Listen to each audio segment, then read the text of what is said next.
Hey guys, thank you for checking out my first video of the channel. I'm making this channel mainly because I want to help anybody if I can. I've been investing in dividend stocks for a little over 2 years now. I believe I have learned a lot, made a lot of mistakes, but I've learned as a result. So if I can help anybody with anything, that's the main goal of this channel. Also, I want to do this for myself, to keep myself accountable and to track my progress week in and week out when I make these weekly videos. So with this first video, I just wanted to welcome everybody. For a little context, I'm 26, I'm living in California, and this is my dividend portfolio that I've created over the last, I'd say, about 2 years. We'll get to the current value. It's a little over $100,000 right now. And just for the first video, I kind of wanted to just go through my holdings, my top holdings based off value and money allocation. And I want this to be an interactive channel. I know it's just starting off, but I want to get to that point where everyone's comfortable asking questions and it's a comfortable environment for everybody. So first off, my top holding is Johnson & Johnson. That's currently at $8,933. That's my favorite stock overall. I don't see healthcare going anywhere. Second is Caterpillar, currently a little over 7,000. That definitely wasn't a top 3 stock. I think it's now over $200. Sorry about that. And I was buying this, probably about $120, something like that is my cost basis. So it's just appreciated so much. Next is 3M. That's just under $7,000 with 38.8 shares. Next is Apple. That's another one due to the allocation or the appreciation. I'm sorry. It's crept its way into one of my top holdings. I'm going to run through this pretty quickly. Next is AbbVie. After that is Altria, Disney. We have Cedar Fair, which is an MLP. They own Great America, the amusement park here in California, along with other amusement parks, I think, under the Cedar Fair name in other states. Next is Clorox, AT&T, McDonald's, PepsiCo, Realty Income, which is one of probably my favorite real estate stock. You'll see that in a lot of people's portfolios. It pays dividends monthly, and that's a big draw for a lot of people. Next is Leggett & Platt, which is a dividend aristocrat. After that, we have Home Depot, amazing retailer. They're not going anywhere. Only competition is really Lowe's. Next is PPL, which is an electric utility. Pays a nice 4 to 5% dividend, I believe. After that is Wells Fargo. I used to be in JP Morgan, but just because it was appreciating so fast, I sold that, went to Wells Fargo for the higher dividend. And it's definitely not been the best stock, but I'm just going to hold through. And then maybe eventually I'll sell. But for right now, I'm just going to keep holding and hope they turn things around. After that, we have Boeing, which initially I was buying around $350. And after they crashed, I think below $100, I was picking some up probably about $150. I didn't snag any at $90, I don't believe, which is probably the lowest they got to. After that is IBM, Costco, BEP, which is a clean energy MLP, pays a nice dividend, but like other energy stocks, it's been appreciating pretty heavily. After that, we have Pfizer, Starbucks, Chubb, which is an insurance company, Chevron, Duke Energy, electric utility, Raytheon Technologies, which is a defense and industrial company. Raytheon joined with United Technologies, which is now Raytheon Technologies. After that, we have Honeywell, which is a solid industrial company, but their dividend yield is usually like mid 1%, if that. So the allocation's not too high on them.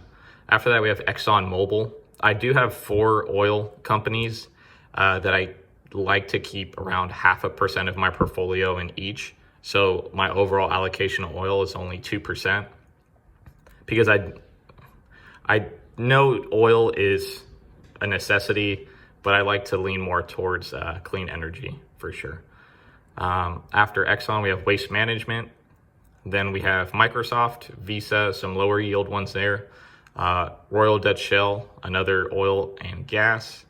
General Mills, I'm a big fan of consumer non-cyclicals because I don't see them going anywhere. We all need food. Snacks are a part of everyone's day for the most part. Delta Airlines, I did buy that when it crashed, and the day after is when they cut their dividend. So hopefully that one reinstates it, but regardless, the appreciation on it is good nonetheless. Kimberly-Clark, they make toilet paper and other paper products, so I don't see them going anywhere. It's a very stable company. BP, which is my last oil and gas company, I bought them strictly for the yield. Next, we have Carrier, which used to be part of United Technologies. They spun off Otis and Carrier, and this is only at $631. I don't see myself adding too much money to this one. Union Pacific, which is a railroad company, solid. They're not going anywhere. Cisco, I bought right when COVID struck because I read a post on Twitter actually that they were the top dividend aristocrat that had sank the most at one point, and I thought that was undeserving. They're really the leaders of their food delivery industry, and I knew that would come back. So I was buying that about, I think, $30 each, and now it's $81. So my only regret is not buying more, of course. Otis, which is the spinoff from United Tech, which is an elevator company. Next is Hormel Foods. They have Spam and other food brands. Next is Albertsons, which just IPO'd, I believe, about a year ago.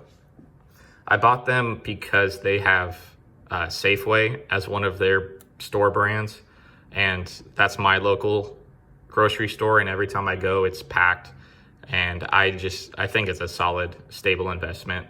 They pay about 2.5%, I believe, for their dividend yield.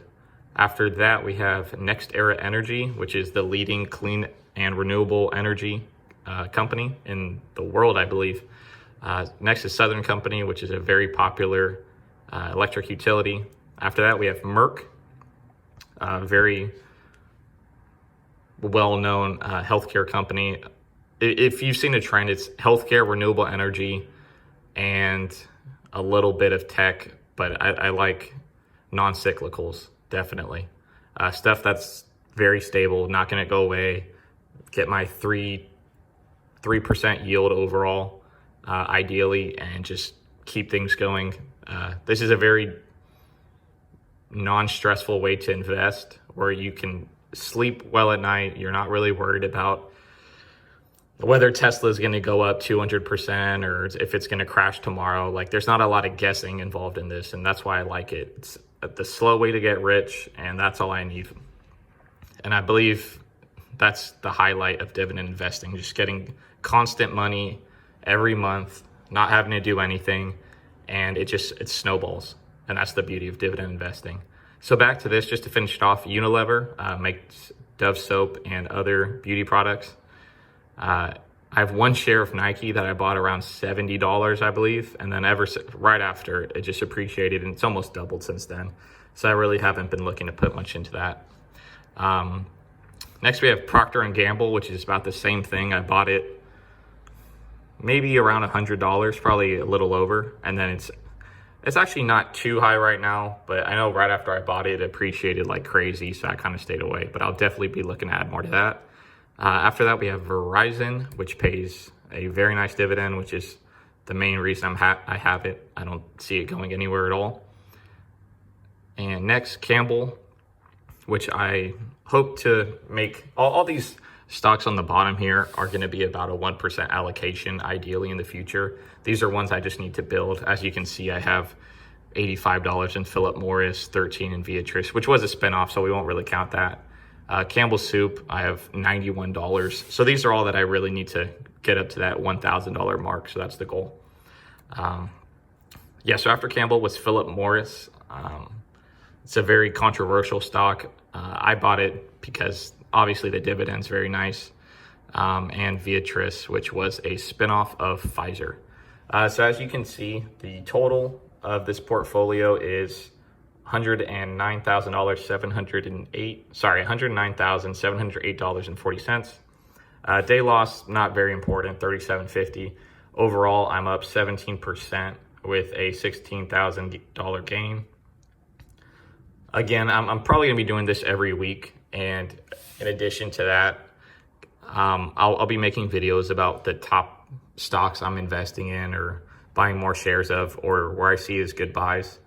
If you guys have any questions, I may not know the answer, but I've been doing this for a decent amount of time now, and I've definitely learned my share.